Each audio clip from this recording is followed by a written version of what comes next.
ఈరోజు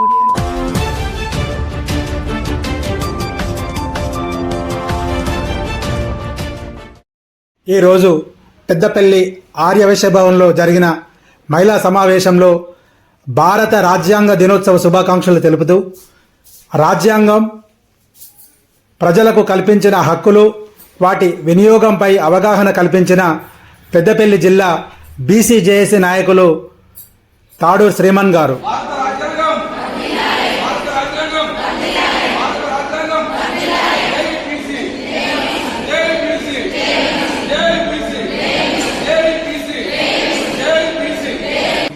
నవంబర్ 29, 1949 రోజు మన భారత రాజ్యాంగాన్ని అంటే మన స్వతంత్రం పొందిన తర్వాత 40 ఏళ్ళ స్వతంత్రం పొందితే 1085 రోజుల తర్వాత డాక్టర్ అంబేద్కర్ రచనా కమిటీ చైర్మన్ ద్వారా భారత రాజ్యాంగాన్ని ఆమోదం చేస్తుంది.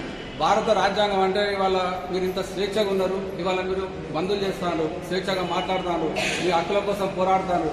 ఇవన్నీ భారత రాజ్యాంగంలో పొందుపరచబడిగానే మనం ఇంత స్వేచ్ఛగా ఇంత నిజాయితీగా మన హక్కుల కోసం మనం పోరాటం చేస్తాం. మన భారత రాజ్యాంగం అమలై 75 సంవత్సరాల దగ్గరకు వస్తారు. ఈ సందర్భంలో కూడా ఆ రాజ్యాంగం లోపల అనేక హక్కులు ఏం చెప్పిందంటే విద్య ఫ్రీ ఇవ్వాలని చెప్పారు, ఆరోగ్యం కూడా ఫ్రీ ఇవ్వాలని చెప్పారు.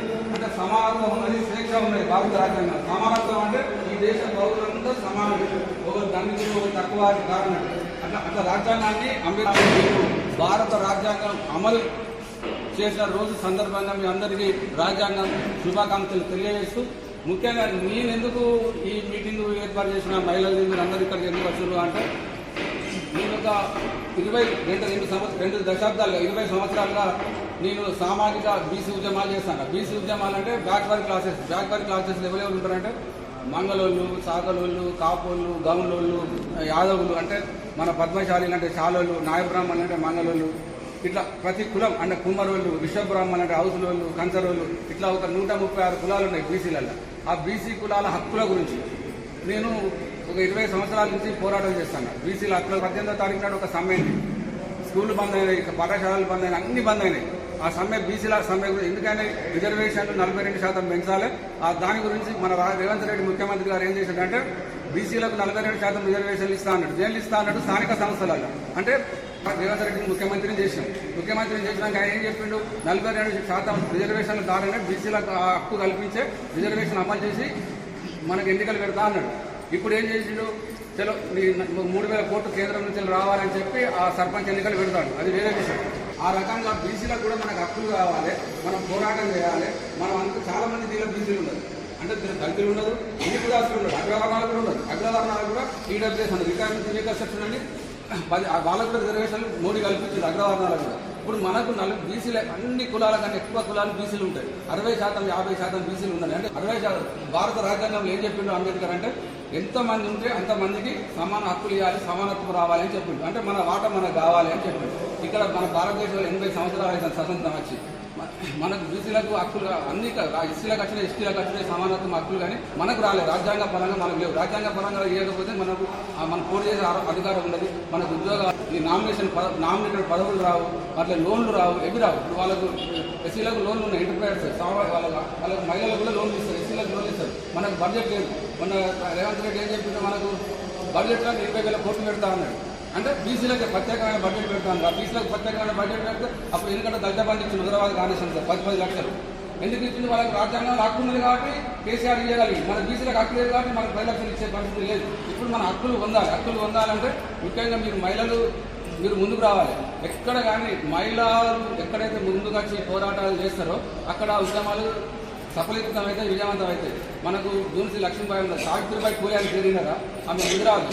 ఆమె వీళ్ళంతా ఇవాళ ఇంత తెలివిగలవాళ్ళు మహిళలు ముందుకు వచ్చినారు అంటే ఆమె చదువు నేర్చుకొని 10 మందికి చదువు చెప్పింది. పూలే అని విన్నారా, సావిత్రిబాయి పూలే అని మీరు తెలుసా? మీకు సావిత్రిబాయి పూలే అంటే తెలుసుకోవాలా. మా సావిత్రిబాయి పూలే చేయబట్టే మనం ఇవాళ మన బిడ్డలు, మన మనవరాళ్ళు, మన అక్కలు, మన ఇంట్లో ఒక 10 మన ఊళ్ళలో టీచర్లు అందరూ సావిత్రిబాయి పూలే చేయబట్టి ఆమె మహిళలకు వెంకట మన మహిళలు చదువుకునే హక్కు లేకుండా ఆమె పోరాటం చేసి మహిళలకు చదువు నేర్పితే ఇప్పుడు 81 ఏళ్ల తర్వాత మన అందరికీ ఉద్యోగాలు వస్తున్నాయి. ఉద్యోగాలలో రిజర్వేషన్లు ఉన్నాయి మహిళలకు.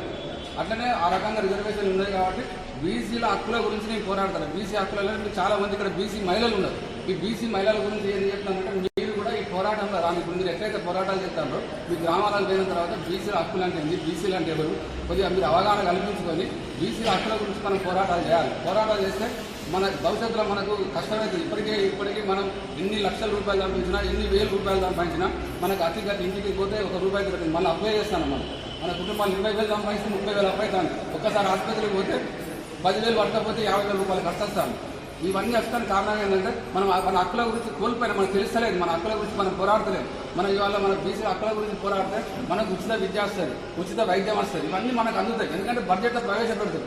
మనం పోరాటం చేయలేక మన భారత రాజ్యాంగంలో ఉన్నది బీసీలకు కూడా బ్యాక్వర్డ్ క్లాసెస్లో కూడా హక్కులు ఇవ్వాలి, ఓటు హక్కు ఇవ్వాలి, మీరు అందరూ ఎమ్మెల్యేలు కావాలి, డెప్యూటీస్ కావాలి, మీకు రాజ్యాధికారం రావాలి అని చెప్పి భారత రాజ్యాంగంలో ఉన్నది. మనం తెలుసుకోలేక, మనం వెనుకపడలేక, మనకు చదువుకున్న దాన్ని చెప్పలేదు, మన గ్రామాలలో కూడా చెప్పకపోవటం మీరు ఇవన్నీ తెలుసుకోలేక మీరు ఎంత పడిపోతారు. అయ్యో మనం ఎంత సంపాదించినా అడగంటే పోతుంది, ఎంత కష్టపడ్డా అడగంటే పోతుంది అనుకుంటాను. ఎంత కష్టపడ్డా అడగంటే పోతుంది కానీ అది మన చేతులే ఉన్నాయి. మనం అధికారం వాళ్ళ చేతులు ఇచ్చి మనం కష్టపడితే మనకు రూపాయి దొరుకుతలేదు. ఎన్ని పైసలు దొరికితే మనం ఉదాహరణ అనుకోని వాళ్ళు అక్కడ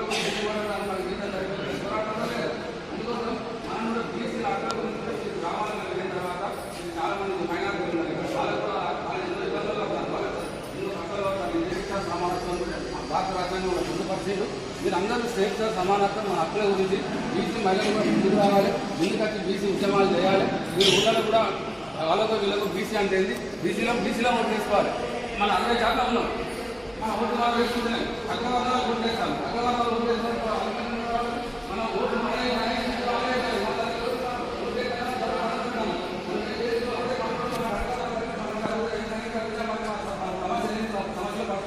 అని అడుగుతాం. మనం ఓట్లు వేసి యంత్రాలు లెక్క మిగులుతాను. మనం అట్లాగా మీరు కూడా కొద్దిగా చైతన్యవంతం కానీ బీసీలు అంటే ఎవరు, మన దగ్గర ఏమున్నది, మన శక్తి ఏంటి, మన మహిళలు అంటే ఆది పరాశక్తి. ఝాన్సీ లక్ష్మీబాయి కొట్టాడింది, ఎందరో సాగలు అయినా మన పేరు విన్నారు కదమ్మా, ఎందుకంటే విన్నారు సాగలు అయినా మన పేరు విన్నారా. ఆమె ఎందుకంటే బుర్రకు జమీందారులకు వ్యతిరేకంగా ఒక చదువురాని అమ్మ కొట్టాడింది. ఆ రకంగా మనం కూడా నేను ఎందుకు చెప్పినా అంటే మీటింగ్ ఎందుకు ఏర్పాటు చేసినా అంటే బీసీలు మహిళలు కూడా ఉద్యమాలలో ముందుకు రావాలి, బీసీల హక్కులు తెలుసుకోవాలి. రాజ్యాంగంలో బీసీల గురించి ఏమున్నదనేది మీరు మీ కొడుకుల తర్వాత మీ బిడ్డలు మీ అందరూ చదువుకుని ఉన్నారు, మీ ఇంటికి పోతే అందరూ ఇంటర్మీడియట్ ఉన్నారు, ఇంజనీరింగ్ చేసిన పిల్లలు ఉన్నారు. వాళ్ళని కూడా అడగాలి. ఇవాళ సారాక్షంగా బీసీల గురించి చెప్పినట్టు బీసీలు అనేది రాజ్యాంగం అనేది, రాజ్యాంగంలో మన హక్కులు ఏముంటాయి అనేది మీరు తెలుసుకొని బీసీ ఉద్యమాలలో మీరు రావాలని చెప్పి ఈ సందర్భంగా చెప్పి నేను మీకు గమనించి చెప్తాను. మీరందరూ కూడా బీసీ ఉద్యమాలలో ముందుకు రావాలని, మీకు భవిష్యత్తు ఉంటుంది, మీ పిల్లల భవిష్యత్తు కోసం ఉన్న బీసీ ఉద్యమాలలో ముందుకు రావాలని చెప్పి చాలామంది మీరు టీవీలలో కూడా మొన్న బంద్ పిలిపిస్తే పెద్దపల్లి జిల్లాలో చాలా ఘోరమైన బంద్ అయింది. అంటే ప్రతి ఒక్కరు బంద్ చేసాడు, అందరు బీసీలమే, అందరూ ఎవరికి వాళ్ళకి తెలంగాణ ఉద్యమంలో మీరు ఎట్లయితే వంట వరకు ఇవన్నీ ఎట్లా చేసారో అట్లనే బంద్కు మీరు ఇవ్వాలి ఒకసారి వాటి ఎదిపోయినాం. అందరూ ఉడికొచ్చి బంద్, అదంతా బీసీ ఉద్యమం గురించే బంద్ అయ్యింది. బీసీలు అంటే ఎవరైనా గత కొంత తెలిసింది. మీరు కూడా బీసీల హక్కుల గురించి మైనార్టీ కూడా కలిసి రావాలి, దళితులు కూడా మా బీసీలతో కలిసి రావాలని చెప్పి ఈ సందర్భంగా మీకు ఇక్కడ చిన్న సమావేశాన్ని మీరు అందరూ నన్ను పిలిచి ఆహ్వానించినందుకు, భారత రాజ్యాంగం యొక్క గొప్పతనం గురించి మీకు వివరించాలి, బీసీల గురించి వివరించాలని చెప్పడానికి ఈ చిన్న సమావేశాన్ని నేను ఏర్పాటు చేసిన. మీరందరూ కూడా ముందు మీ ఉద్యమాలకు కూడా నేను తోడే ఉంటాం, మా బీసీలో మేము తోడే ఉంటాం. మేమందరం వచ్చి మీ హక్కుల గురించి పోరాటం చేస్తాం. మీరు ఏ హక్కులు అయినా కూడా మీ ముందుండి పోరాటం చేసి భవిష్యత్తులో మీరు అందరూ కూడా బీసీ ఉద్యమాలలో ముందుకు వచ్చి మీ మహిళల పాత్ర ఎంత గొప్పగా ఉంటే బీసీ ఉద్యమాలు అంత సక్సెస్ అయితే మీరందరూ బీసీ ఉద్యమాల ముందుకు రావాలని సందర్భంగా భారత రాజ్యాంగం తరఫున, అంబేద్కర్ తరఫున మిమ్మల్ని కోరుతూ ఈ సమావేశాన్ని ముగిస్తున్నా.